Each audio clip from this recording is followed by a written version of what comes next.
بسم اللہ الرحمن الرحیم۔ السلام علیکم ورحمۃ اللہ وبرکاتہ۔ امید ہے کہ آپ سب ایمان، صحت، عافیت اور برکت کے ساتھ ہوں گے۔ آج ہم سبق نمبر 31 کو پڑھیں گے، جس کا عنوان ہے اطلاق اور تقیید کا بیان۔ تو سب سے پہلے عبارت اور ترجمہ، اس کے بعد انشاءاللہ تفصیل پڑھیں گے۔ الباب الخامس في الإطلاق والتقييد إذا اقتصر في الجملة على ذكر المسند والمسند إليه فالحكم مطلق، وإذا أزيد عليهما شيء مما يتعلق بهما أو بأحدهما فالحكم مقيد، والإطلاق يكون حيث لا يتعلق الغرض بتقييد الحكم بوجه من الوجوه ليذهب السامع فيه كل مذهب ممكن، والتقييد حيث يتعلق الغرض بتقييده بوجه مخصوص لو لم يراها تفوت الفائدة المطلوبة۔ ولتفصيل هذا الإجمال نقول إن التقييد يكون بالمفاعل ونحوها والنواسخ والشرط والنفي والتوابع وغير ذلك، وأما المفاعل ونحوها فالتقييد بها يكون لبيان نوع الفعل أو ما وقع عليه أو فيه أو لأجله أو بمقارنته أو بيان المبهم من الهيئة والذات أو بيان عدم شمول الحكم، وتكون القيود محط الفائدة والكلام بدونها كاذبا أو غير مقصود بالذات، نحو وما خلقنا السماوات والأرض وما بينهما لاعبين۔ وأما النواسخ فالتقييد بها يكون لأغراض التي تؤديها معاني ألفاظ النواسخ كالاستمرار أو الحكاية عن الزمن في كان، والتوقيت بزمن معين في زل وبات وأصبح وأمسى وأزهى، أو بحالة معينة في دام، والمقاربة في كاد وكرب وأوشك، واليقين في وجد وألف ودرى وتعلم وحلم جرا، فالجملة في هذا تنعقد من الاسم والخبر أو من المفعولين فقد، فإذا قلت ظننت زيدا قائما فمعناه زيد قائم على وجه الظن۔ اب ترجمہ دیکھیے۔ 5واں باب اطلاق اور تقیید کے بیان میں جب اکتفا کیا جائے جملے میں مسند اور مسند الیہ کے ذکر پر، پس حکم مطلق ہوگا، اور جب زیادہ کر دی جائے کوئی چیز ان دونوں یعنی مسند اور مسند الیہ پر جو ان دونوں کے ساتھ متعلق ہو یا ان میں سے کسی ایک کے ساتھ، تو حکم مقید ہوگا، اور اطلاق اس جگہ پر ہوتا ہے جہاں کوئی غرض متعلق نہ ہو، حکم کے مقید کرنے کے ساتھ کسی بھی طریقے سے، تاکہ سامع اس میں ہر ممکن طریقے سے چل سکے، اور تقیید اس جگہ پر ہوتی ہے جہاں کوئی غرض متعلق ہو حکم کی تقیید کے ساتھ خاص طریقے سے، کہ اگر اس کی رعایت نہ کی جائے تو فائدہ مطلوبہ فوت ہو جائے گا۔ اس اجمال کی تفصیل کے لیے ہم کہتے ہیں کہ بے شک تقیید مفاعل اور ان جیسوں کے ساتھ ہوتی ہے، اور نواسخ اور شرط اور نفی اور توابع کے ساتھ اور ان کے علاوہ کے ساتھ، اور بہرحال مفاعل اور اس کی طرح۔ پس تقیید ان کے ذریعے فعل کی نوعیت بیان کرنے کے لیے، یا اس چیز کی نوعیت بیان کرنے کے لیے جس پر فعل واقع ہو، یا جس میں فعل واقع ہو، یا جس کی وجہ سے فعل واقع ہو، یا جس کی مقارنت کے لیے فعل واقع ہو، یا حیت مبہم کو بیان کرنے کی وجہ سے مقید کرنا ہوتا ہے، یا ذات مبہم کو بیان کرنے کی وجہ سے مقید کرنا ہوتا ہے، یا حکم کی عدم شمولیت بیان کرنے کے لیے مقید کرنا ہوتا ہے، اور قید فائدے کی جگہ میں ہوتی ہے، اور کلام اس کے علاوہ کاذب یا غیر مقصود بالذات ہوتا ہے، جیسے نہیں پیدا کیا ہم نے آسمان اور زمین اور جو کچھ اس کے درمیان ہے بیکار۔ اور بہرحال نواسخ، پس مقید کرنا ان کے ذریعے ان اغراض کے لیے ہوتا ہے جو الفاظ نواسخ کے معنی ادا کرتے ہیں، جیسے استمرار یا زمانے کی حکایت کانا میں، اور زمانہ معین کے ساتھ موقت کرنے میں، ظلا، باتا، امسا، ازہا میں، یا کسی معین حالت کے ساتھ مقید کرنا داما میں، اور مقاربت کے ساتھ مفید کرنا کادا، کربا، اوشکا میں، اور اسی طرح یقین، وجدہ، الفا، درا، تعلمہ اور حلم جرن میں ہے۔ پس جملہ اس صورت میں منعقد ہوتا ہے اسم اور خبر سے یا دونوں مفعولوں سے صرف پس جب تو کہے میں نے گمان کیا زید کو کھڑا ہوا، اس کا معنی ہے زید کھڑا ہے گمان کے طریقے پر،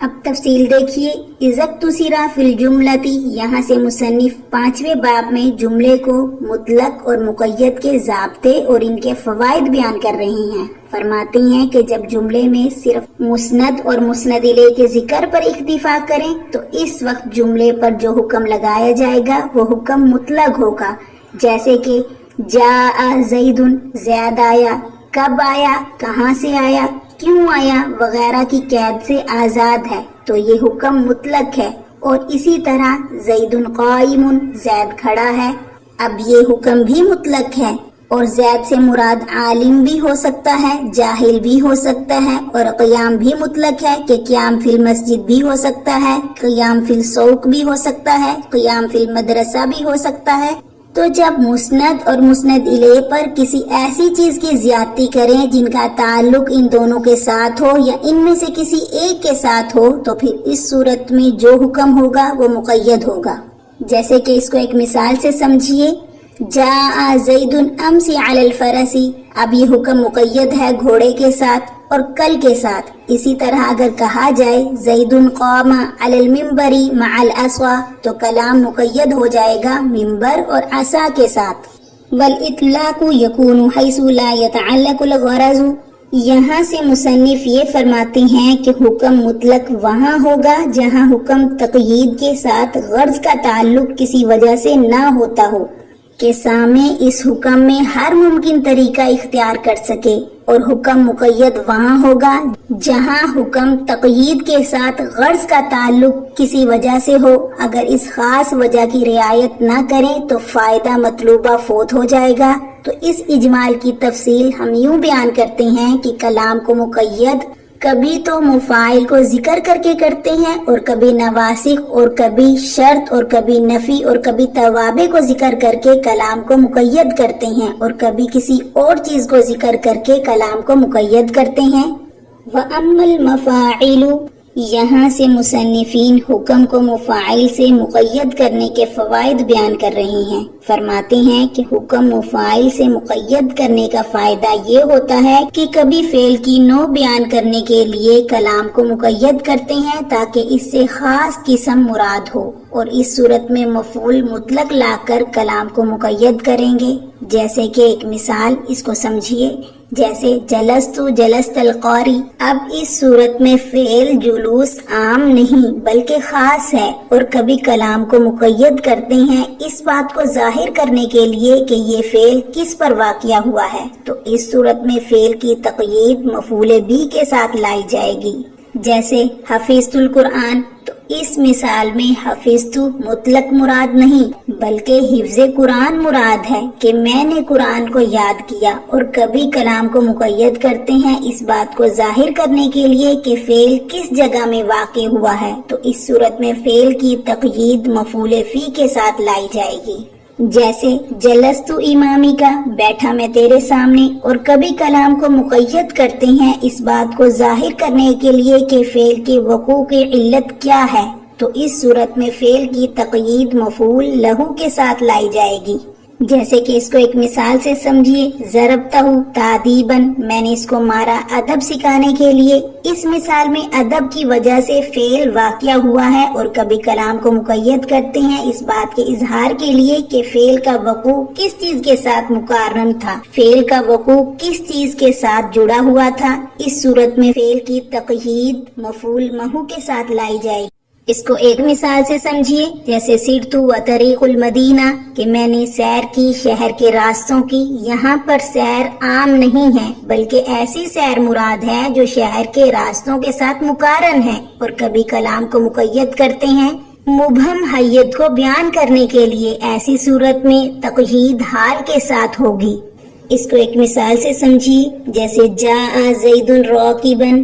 اب یہاں پر زید کا آنا عام نہیں بلکہ سوار ہونے کی حالت میں آنا مراد ہے. اور کبھی کلام کو مقید کرتے ہیں مبہم ذات کو بیان کرنے کے لیے. اس صورت میں تقیید تمیز کے ساتھ ہوگی. جیسے کہ طبت نفسا،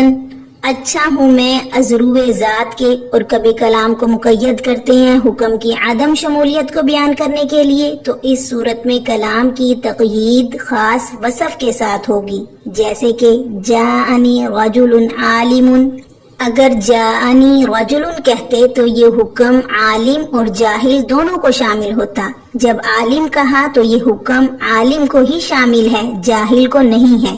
آگے فرمایا وَتَكُونُ الْقُيُودُ مَحَطَّ الْفَاعِدَةِ، تو یہاں سے مصنفین فرماتے ہیں کہ ان قیودات سے فوائد حاصل ہوتے ہیں، اور اگر قیودات کو ذکر نہ کیا جائے تو کبھی کبھی کلام کاذب یا غیر مقصود بالذات ہو جاتا ہے، جیسے کہ اللہ تعالیٰ کا قول وَمَا خَلَقْنَا السَّمَاوَاتِ وَالْأَرْضَ وَمَا بَيْنَهُمَا لَاعِبِينَ، اور ہم نے آسمان اور زمین کو اور ان چیزوں کو جو ان دونوں کے درمیان ہیں اس طور پر نہیں پیدا کیا کہ ہم فعل عبث کرنے والے ہیں۔ اب اس آیت میں اگر لاعبین کی قید نہ ہوتی تو یہ جملہ کاذب ہو جاتا، کیونکہ اس صورت میں مطلب یہ ہوتا کہ ہم نے آسمان اور زمین اور ان کے درمیان کی چیزوں کو نہیں پیدا کیا، یعنی ان کا خالق ہمارے علاوہ کوئی اور ہے۔ حالانکہ یہ درست نہیں ہے، کیونکہ تمام چیزوں کا خالق اور مالک اللہ رب العزت ہی ہیں۔ کلام کے غیر مقصود بالذات ہونے کی مثال یہ ہے جیسے کہ کان زید مسافر، زید مسافر تھا، تو اس مثال میں زید کے مسافر ہونے کی خبر دی جا رہی ہے زمانہ گزشتہ میں، لیکن اگر کانا کو حذف کر دیا جائے تو جملہ ہو جائے گا زید مسافر، زید مسافر ہے، یعنی اس خبر کا تعلق زمانہ حال سے ہو جائے گا نہ کہ ماضی سے، اور یہ غیر مقصود بالذات ہے اس لیے کہ مقصد زمانہ ماضی کے متعلق خبر دینا ہے نہ کہ زمانہ حال کے متعلق۔ آگے فرمایا وَأَمَّا النَّوَاسِخُ، یہاں سے مصنفین نواسخ کے ساتھ جملے کو مقید کرنے کے فوائد بیان کر رہے ہیں۔ فرماتے ہیں کہ نواسخ یعنی افعال ناقصہ، حروف مشبہ بالفعل، افعال مقاربہ وغیرہ کے ساتھ مقید کرنا ان مقاصد کے لیے ہوتا ہے جو کہ الفاظ نواسخ کے معنی ادا کرتے ہیں۔ مثلا افعال ناقصہ میں سے کانا استمرار کا زمانہ بتاتا ہے، تو کانا کے ساتھ مقید کرنے کی وجہ سے استمرار اور حکایت زمان ہوگی، جیسے کانا زید صائما، زید روزے دار تھا، یہاں کانا زمانہ ماضی کو بتلا رہا ہے۔ اسی طریقے سے ظلا، باتا، اصبح، امسا، اضحا، یہ افعال وقت معین پر دلالت کرتے ہیں، تو ان افعال کے ساتھ مقید کرنے کی وجہ وقت معین مراد لینا ہوگی، اس لیے کہ ظلا دن کو بتلاتا ہے، جیسے ظلا زید کاتبا، زید نے دن گزارا اس حال میں کہ وہ لکھنے والا تھا، اور باتا رات کے وقت کو بتلاتا ہے، جیسے کہ باتا زید نائما، زید نے رات گزاری اس حال میں کہ وہ سونے والا تھا، یا پھر بات المریض نائما، مریض پوری رات سوتا رہا، اور اصبح صبح کے وقت کو بتلاتا ہے، جیسے کہ اصبح زید فقیرا، زید صبح کو محتاج ہو گیا، اصبح زید قاریا، زید نے صبح کی اس حال میں کہ وہ پڑھنے والا تھا، اور امسا شام کے وقت پر دلالت کرتا ہے، جیسے امسا خالد مصلیا، خالد شام کو نمازی ہو گیا، شام کی خالد نے اس حال میں کہ وہ نماز پڑھنے والا تھا۔ اسی طریقے سے اضحا چاشت کے وقت کو بتلاتا ہے، جیسے اضحا زید امیرا، زید چاشت کے وقت امیر ہو گیا۔ تو ان تمام مثالوں میں حکم کو زمانہ معین کے ساتھ مقید کیا گیا ہے، اور کبھی حکم کو حالت معین کے ساتھ بھی مقید کرتے ہیں، ما داما لا کر، جیسے کہ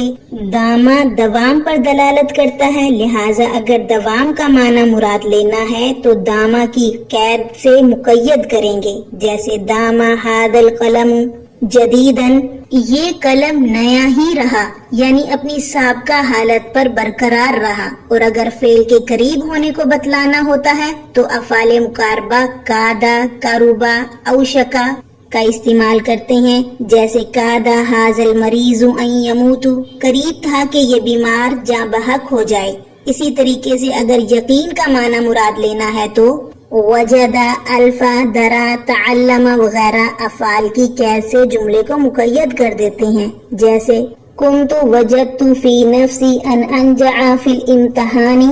مجھے یقین ہو گیا ہے کہ میں امتحان میں کامیاب ہو جاؤں گا۔ آگے فرمایا فالجملۃ فی ھذا تنعقد، یہاں سے مصنفین فرماتے ہیں کہ ایسی صورت میں بھی جب کہ جملے کو نواسخ کے ساتھ مقید کر دیا جائے، جملہ یا تو اسم اور خبر مبتدا و خبر سے مرکب ہوگا یا تو دو مفعولوں سے، جیسے کہ تقیید بالنسخ سے پہلے تھا، رہا ناسخ تو وہ محض ایک قید ہوتا ہے، اس کی وجہ سے اجزاء جملے میں اضافہ نہیں ہوتا۔ مثلا کانا زید قائما، اصل میں زید قائم تھا تو کانا نے داخل ہو کر مبتدا اور خبر کے حکم کو منسوخ کر دیا، اور مبتدا کانا کا اسم اور خبر کانا کی خبر ہو گئی۔ اسی طریقے سے ظننت زیدا قائما، اصل میں زید قائم تھا، ظننت نے داخل ہو کر مبتدا اور خبر کے حکم کو منسوخ کر دیا اور انہیں اپنا مفعول بنا لیا۔ لیکن اگر کوئی ظننت کے داخل ہونے کے باوجود بھی ان دونوں کو پہلی حالت پر باقی رکھنا چاہے اور ظن کا بھی معنی پیدا کرنا چاہے تو یوں کہہ سکتا ہے زید قائم علی وجہ الظن۔ جزاکم اللہ خیرہ۔